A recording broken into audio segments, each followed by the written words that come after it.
Hello everyone, so my name is Hennie and I'm from the University of Pretoria and particularly from the Department of Consumer and Food Sciences, and I'm very honored today to have a fellow building colleague with me this afternoon. So Professor Eugenie Kayetezi is my guest today, even though the other shows had guests from other departments in the same faculty. We're from the same department, and I'm very honored to have you here today. And I particularly like that now I can speak English a little bit because I teach in English and I work in English in food, and I sometimes find it quite difficult to speak in Afrikaans. So thank you for being here and thank you for coming. It's a pleasure. And I'm so happy to share something very exciting this afternoon. So we are going to make a Marama Bean ice cream, and you're the expert on Marama Bean. So we're putting together food science and consumer science and culinary science, and we're making something very exciting this afternoon. So let us begin. I want to, before I allow you to talk about the Marama beans, I want to just recap a little bit. So ice cream making is basically two actions. You need chilling and you need a sort of a friction or something that breaks up the ice crystals. And even though there on your left hand we have a whole selection of professional ice cream machines, and those are just a few that we have at the department, we're going to use neither of them to make ice cream, but I did want to just explain them to the viewers. So the big silver box at the bottom is a freestanding loose commercial ice cream machine, and what it is, it has a space at the top there where you pour the mixture in, and it has a paddle, and then it has a freezing section component. So the freezing component ensures that the mixture goes below freezing point, and then the paddle churns the ice cream so that it can cool down. But this one, which the cameraman said we should throw out because it's so ugly, is something that I think was made in America and in probably the ice cream days, but it's a sort of an electrified version of something, how people made ice cream in the old days. So you would put the ice cream mixture in here, you would have a paddle that fits inside there, it would be covered, and then you put it in here, and then in the old days you would put salt and ice around there, and you would put the motor on and you would plug it in, and that part would turn, and then ice cream would be made. And actually, in fact, I like using this one often because it makes ice cream quite quickly. So you and I are going to make a hand version like this, and I'm sure everyone has seen this on TV before, where we pour the ice cream mixture in the one Ziploc bag, not very environmentally friendly this, unless you wash the bags, and then you put it in another bag with salt and ice, and of course the purpose of the salt is to bring the temperature down as possible, and then we have to, you and I have to play a little bit of rugby and shake it around. So that we're going to do. But there's another one that I find so funny, this little machine. So this one, if I can get it open, has the paddle there, and you put the custard in there, and then it has a cord, and what you actually do is you plug it in, and the motor only, so this one doesn't have a chilling compartment, so you have to put it inside the deep freeze with the cord hanging outside of the deep freeze, which is totally ridiculous, but also a fun way to make ice cream. So you and I are going to make two ice creams, and yes, your field is this Marama bean, so you have to tell us all about it. But I love it that we could make something that combines research and then something as luxurious. And then we're going to make ice cream with liquid nitrogen, which everyone probably has seen already, but we're going to do it anyway, just for a bit of drama. So tell me about this bean. Well, this is called the Marama Bean. And this is what it looks like. Yes, it looks like it has this dark brown color. It comes from a very interesting plant, the Marama Bean. that grows actually native to the Kalahari Desert. Okay, the Kalahari Desert. Yes. Okay. So wow. that tells you a whole lot about its growing conditions. Yeah. Unlike most common plants, Yeah. it tolerates droughts and dry sand environments. So it grows quite well in that part Okay. of the world. So you would find it in Namibia, in Botswana, and there's some provinces in South Africa, Northwest, Limpopo, and Northern Cape. And do you think it has such a hard shell to protect it? Because it's Yes, as hard it has as a nothing. lot. Yes. You need pliers or a hammer to get it It's open. very difficult. I think one of my biggest challenges while I was working with Marama beans was spending hours and hours trying to break open this seed. It was really difficult. And then it breaks up and then you have to open it up and do. It's a wild seed plant, Yeah. so it's not domesticated yet. So you can't find it in supermarkets for now. Yeah. But it's been part of diets for people in Southern Africa for a very long time. So it's a Southern African Native plant. plant. Yes. And you and I both have a passion for indigenous plants and what is referred to as lost crops.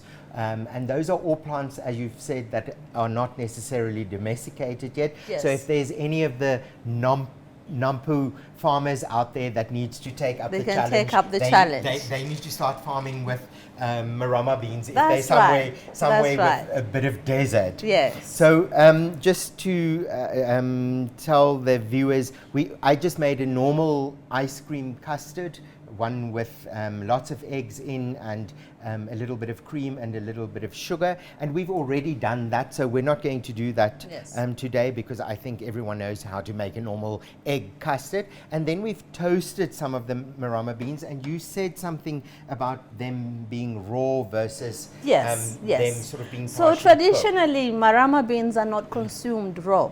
Okay. And there's a reason for that. Okay. The reason is that when they are raw, they have a slimy texture. Oh yes, I put it in my mouth yesterday and I ate it Yes. and I went, this has turned into chewing gum. And they have a funny taste as well, a bland taste with some bitterness as well. Yeah. So what they did traditionally was they would gather the beans, and the Marama beans grow wildly, as I mentioned, and then they will gather the beans, go make some fire outside, make sure that the sand around the fire is hot, then they would bury the beans under the hot sand and roast it that way. After that, they would still use the cold sand to cool it down, and then they would crack it with stones. So they would toast it in hot sand. Yes, yes. That was, what a And fantastic so then story. they said, then the roasted Marama beans had these toasty, nutty flavors. And then they would use it as a snack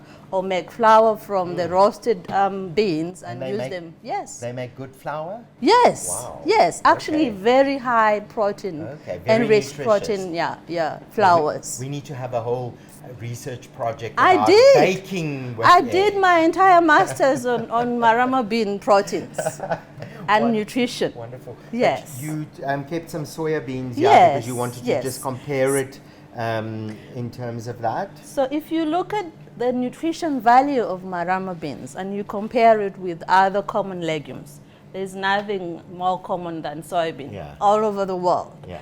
So when you look at the protein levels in Marama beans and those in soybean, they're exactly in the same range. Okay. So that makes it a unique seed. Beyond that, it actually has significantly higher fats and oils than soybean. Soya. It compares more to oil seeds like sunflower or peanuts. And uniquely, the oil made from Marama beans is high in oleic acid. So the oleic acid is what makes the olive oil unique. Okay. So that is so special with Marama beans. And nobody makes oil yet. They have tried on small scale. Okay. They have extracted some oil and Fantastic. sold it in Botswana, for example. So it's a very special plant. Yeah. And have you any idea if they're difficult to? So do they grow quite prolifically, or are they sensitive in terms of growing? Not really. No. So because they're yes, wild. They are wild. Yeah. They're in the desert. Yeah. So they can grow in temperatures as high as 50 degrees Celsius. Wonderful. That's very high.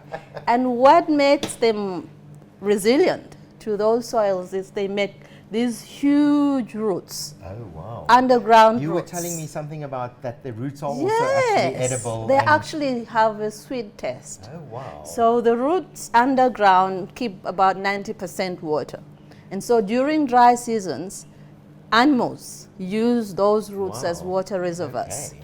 And people can actually get some water, squeeze water out, Wow. like we would do a coconut, and then use water in dry seasons. Wonderful. So I'm- interesting. I'm going to put our one ice cream together, and so that we can start throwing Yes. it around a little bit, you and I. Yes. But I want to just say that Professor Nigel Barker, who's at Plant Sciences, was telling me that they have some plants at the department there, but that they sort of die down during winter or do that thing where they don't have foliage yes, on yes. top of the ground. Yes. So we wanted to bring one, but we thought, what were we going to show? Wow.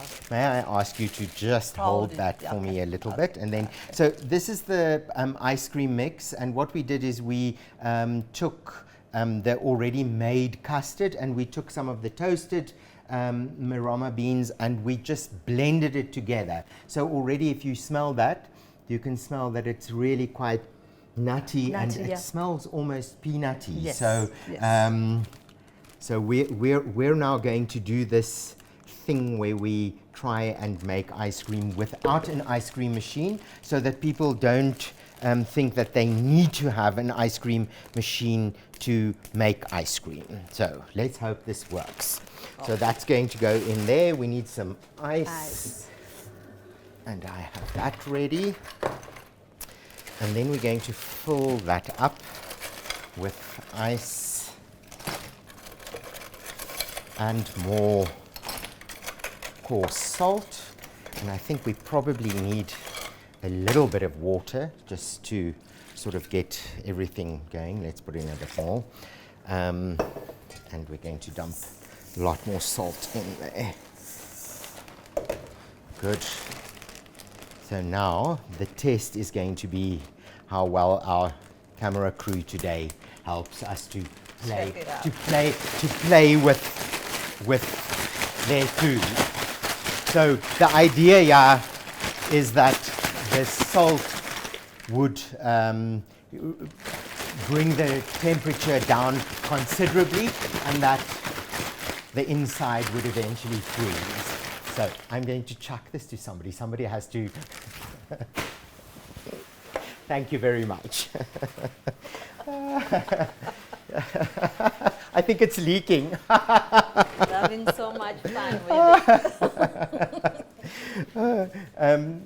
Eugenie, tell me something about yourself. Even though we work together in the same department, Yes. you told me that you were a graduate of our university previously, but you weren't always at our department. Yes, So yes, I'd yes. love to know something about you as a person and your family. A mom of two beautiful daughters, and I am from Rwanda, a small little country in East Africa. Yeah. And 12 years ago, I think, I came to UP to do my master's, and eventually did my PhD as well, around about the same time. So then I was recruited to work at a university in Rwanda then. But you don't currently still work on Marama Bean. You I- have expanded and Yes, I actually initially and now my passion research-wise is on underutilized African crops. Yes, particularly plants. Yeah. And I work with cereals, legumes like Marama beans, and green leafy vegetables. Okay. So all over the years, I've worked with Marama beans, I've worked with cowpeas, bambara nuts, all African, all mostly underutilized, with the exception of cowpea because it's Yeah. picked up and it's Yeah. consumed mostly in West Africa. So that is really my passion. I think Yes. there's so many products in the whole of Africa that people don't know. You know, in South Africa, everyone knows about Morocco because it's such a everyday, but the whole concept of Africa and its uniqueness. I was telling you that I have quite a bit of a I feel very strongly about the fact that people, when they talk about African cuisine, and if they go to a It's restaurant, one basket of Africa, but Exactly. there's too many Exactly. regions and countries in exactly Africa. when they go to a Yes. restaurant in London that say is an an African African food. restaurant, it would have something from the East Coast, the West Coast, the South Coast, where actually, in fact, one wants to go to an Ethiopian restaurant, or you want to go to a Senegalese Yes, restaurant, yes. or a Moroccan restaurant, Yes. or They an all Angolan- have unique flavors. Absolutely, and not just have yes, one. Yes, um, African. and we need to celebrate that, and Yeah. we need to make people aware of that. And Correct. and by eating indigenous products yes. and ingredients.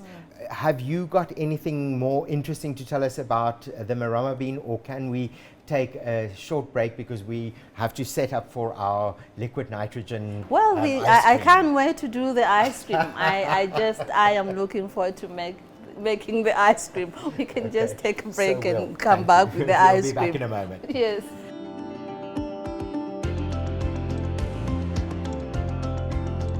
So we're back at ice cream making today, and I have Eugenie with me, who was telling me that she is actually Ugandan born, but her parents are Rwandan. Correct. So lovely. I completely adore it that we have somebody with such an interesting background with us in the department. you, So thank you. we have now already made one ice cream that's sitting there behind you in the ice, and the camera guys was meant to shake it around Yes. to simulate the action of the ice cream machine that would break down the crystals, Yes. the ice crystals. And then we're going to make one with liquid nitrogen, but perhaps there are people who have not seen this before. I perhaps watch too much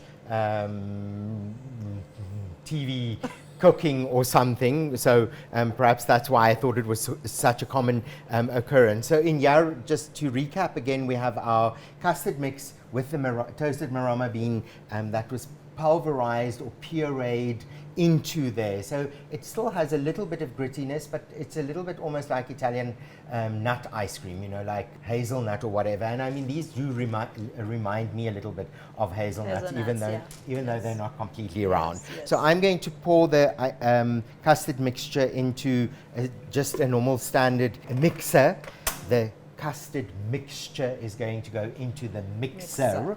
And yes. the idea is that the mixer will provide the paddle action that will break down the ice crystals and will form a smooth ice cream with a lovely mouth feel. How much Marama beans did you use in this a particular? lot. A whole lot. No, well, probably this was for 3 ice cream mixtures, Yes, but that's yes. probably that amount of Marama beans. So That's a lot of cracking and yes, I didn't do it myself. I'm sorry. My apologies. took the whole day. From my experience, it's not an easy job.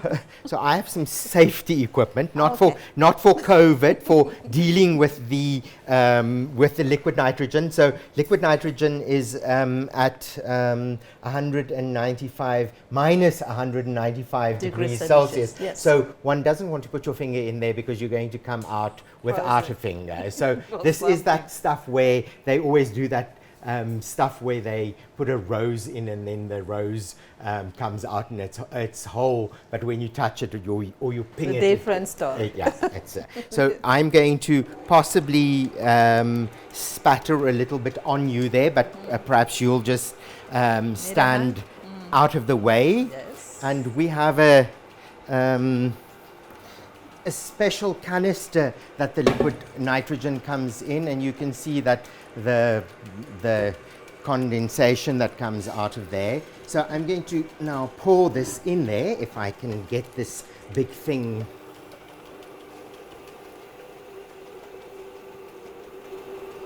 So what happens now is that the liquid nitrogen, as it comes in contact with the ice cream mixture,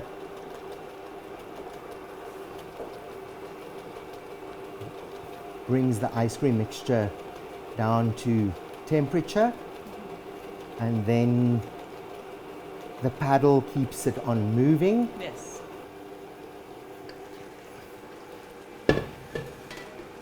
So just check that. Where we are, we're doing very well. So Eugenie, tell me, what are you currently working on that is interesting in terms of indigenous plants? You were saying that leafy greens and Yes, I was working on a project that looked at the effects of different cooking practices. okay, So how people treat their vegetables. Do they boil them? Do they steam them? Whether that has an influence on the health benefits okay, of the leafy vegetables. So we tested a whole lot of different health-related benefits, and we all know that green veggies and vegetables and fruits are good sources of antioxidants. yeah, So we saw that some processes enhance the bioavailability, so the benefit of the vegetable to the human body, others degrades yeah. those components that are responsible for health. So we found some interesting findings, and we were comparing those African leafy vegetables with common known vegetables like spinach. Okay. And the performance was better for African green vegetables than spinach in some wow. instances. So I found that fascinating. Oh, wow. So I think we're almost in business. So I'm going to pour a tiny little bit more. Yes. And then we're done. So you can see how quickly this goes. Yes. Oops, I'm sorry. I'll move away. Okay, but that should be fine. Good. Looks And yum. there we have very quick and easy ice cream. Ice cream. I'm not so sure if it's all that, if it's so easy to get liquid nitrogen commercially or for domestic use. But in any case, that's the idea. So one can see that this is frozen up into a really nice I love the textures. Yes. textured Yes. Yes. ice cream. I think it's, we should, I might have put a little bit too much mixture in this machine because it shouldn't entirely freeze on the side sides, like yeah, that. yeah. But we have also one that was made in a Already machine, made. just so that Plan B. in case that Plan didn't B. work. And I doubt if our one in the back there is going to be frozen yet, because I think our cameramen were preoccupied with making us look good. So just tell me a little bit, because I told you that I think I tasted one the other night when I took it home to experiment a little bit, yes. and I thought I experienced a little bit of a tinge in my back, and I don't want to in any way make this sound as if the nut itself, you know, that there's a problem with it, but you did say, because I then immediately used that thing that we all find information of and asked about the toxicity. Yes. But you said that there's definitely no toxicity, but it can have a little bit of a...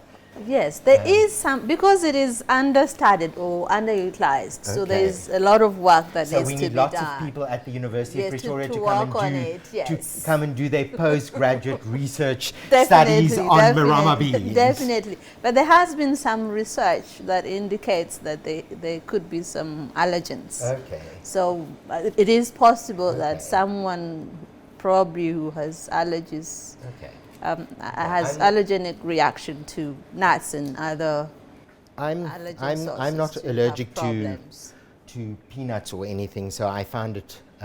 But you did say that it's also possibly slightly more prominent when it's uncooked or untoasted. Yes. And I did taste the raw one, so I'll learn my lesson and rather cook them. Maybe roasting will take care of some of those unwanted components. But you and I have to taste this to give the ultimate. I can't wait. How about some spoons, guys? There are spoons somewhere. Thank you very much. Marama ice Marama, and this is an ode to your masters because Yes. you I did made your- flour from you this. made flour with this. Yes, but I never made. But you need to taste, and then you need to say what you think.